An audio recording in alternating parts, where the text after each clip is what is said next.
Assalamualaikum warahmatullahi wabarakatuh. Muslimin dan muslimat yang dirahmati Allah Subhanahu wa Ta'ala. Kali ini saya akan membagikan kisah singkat Nabi Idris alaihi salam. Sebelum melanjutkan videonya, alangkah baiknya tekan tombol subscribe, like dan share, agar channel ini bisa berkembang.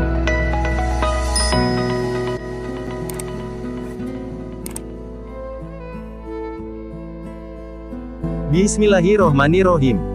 Nabi Idris alaihi salam adalah salah satu nabi yang disebutkan dalam Al-Quran.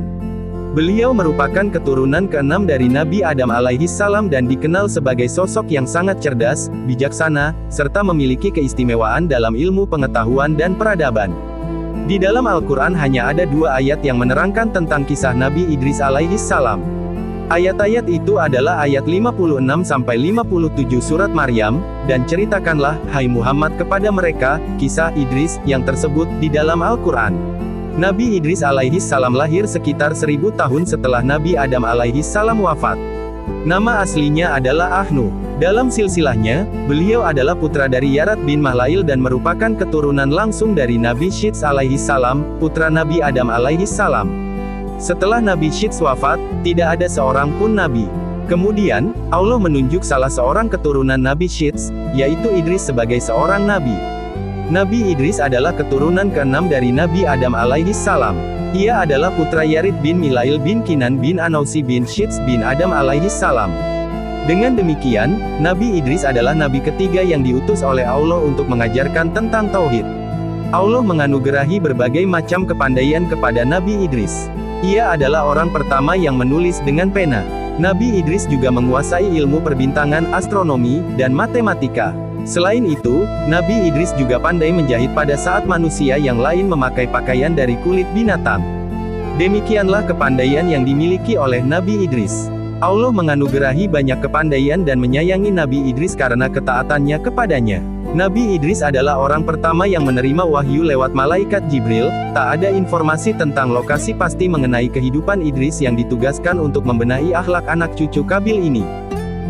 Nabi Idris menurut sementara riwayat bermukim di Mesir. Ia berdakwah untuk agama Allah, yaitu mengajarkan tauhid, menyembah Allah, dan memberi beberapa pedoman hidup bagi pengikut-pengikutnya agar selamat dari siksaan di akhirat dan kehancuran serta kebinasaan di dunia. Beliau diutus kepada umat keturunan Kabil. Umat ini telah ingkar kepada Allah Subhanahu wa Ta'ala. Mereka telah menimbulkan bencana dan kerusakan di bumi. Nabi Idris mengajarkan mereka melakukan salat, berpuasa, dan bersedekah. Namun demikian, keturunan Kabil ini tidak mau mendengar ajakan Nabi Idris. Mereka bahkan menghina dan mengejek Nabi Idris. Nabi Idris memberikan nasihat-nasihat yang sangat penting bagi kaumnya. Namun mereka tetap saja ingkar. Berikut ini beberapa nasihat dan kata-kata mutiaranya yang telah diberikan kepada kaumnya. Kesabaran yang disertai iman kepada Allah membawa kemenangan. Orang yang bahagia ialah orang yang berwaspada dan mengharapkan syafaat dari Tuhannya dengan amal-amal salehnya. Apabila kamu memohon sesuatu kepada Allah dan berdoa, ikhlaskanlah niatmu. Begitu pula dengan puasa dan salatmu. Janganlah bersumpah dalam keadaan kamu berdusta dan janganlah menutup sumpah dari orang yang berdusta agar kamu tidak bekerja dengan mereka dalam dosa. Taatlah kepada raja-rajamu dan tunduklah kepada pembesar-pembesarmu serta penuhilah selalu mulut-mulutmu dengan ucapan syukur dan puji kepada Allah. Janganlah iri hari kepada orang-orang yang baik nasibnya, karena mereka tidak akan lama menikmati kebaikan nasibnya. Barang siapa yang melampaui kesederhanaan tidak sesuatu pun akan memuaskannya. Tanpa membagi-bagikan nikmat yang diperolehnya seseorang tidak dapat bersyukur kepada Allah atas nikmat-nikmat yang diperolehnya itu. Selama puluhan tahun berdakwah, ternyata hanya sedikit yang mau mengikuti ajarannya. Sebagian besar lebih suka mengikuti hawa nafsunya sendiri. Mereka lebih senang mengikuti ajakan iblis untuk melakukan perbuatan dosa dan kesesatan. Kaum Nabi Idris semakin menentang ajaran. Oleh karena itu Allah Subhanahu wa Ta'ala memerintahkan Nabi Idris meninggalkan mereka. Allah Subhanahu wa Ta'ala akan menurunkan azab kepada umat yang durhaka itu. Nabi Idris diperintahkan membawa pengikutnya yang setia dan mau beriman kepada Allah Subhanahu wa Ta'ala ke suatu tempat yang aman. Setelah Nabi Idris dan pengikutnya meninggalkan negeri tersebut, Allah pun mendatangkan azab yang telah dijanjikan. Musim kemarau yang panjang menyebabkan pertanian gagal dan banyak ternak yang mati. Umat yang sesat ini pun mati bergelimpangan karena kelaparan. Nabi Idris adalah seorang yang tekun beribadah. Oleh karena itu, Allah sangat mengasihinya. Karena ketekunan ibadahnya pula, Nabi Idris menarik perhatian malaikat Israel, malaikat pencabut nyawa. Malaikat Israel menemui Nabi Idris. Setelah sekian lama, Nabi Idris mengetahui bahwa yang ditemui adalah seorang malaikat.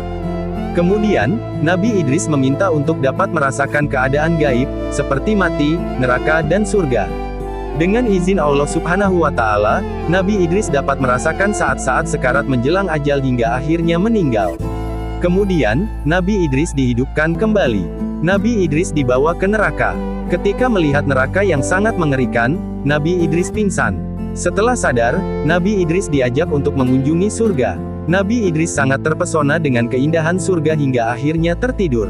Kemudian, malaikat Israel berkata kepada Nabi Idris, "Sudah saatnya kita kembali ke dunia." Nabi Idris menjawab, "Bukankah sebentar tadi aku telah mati?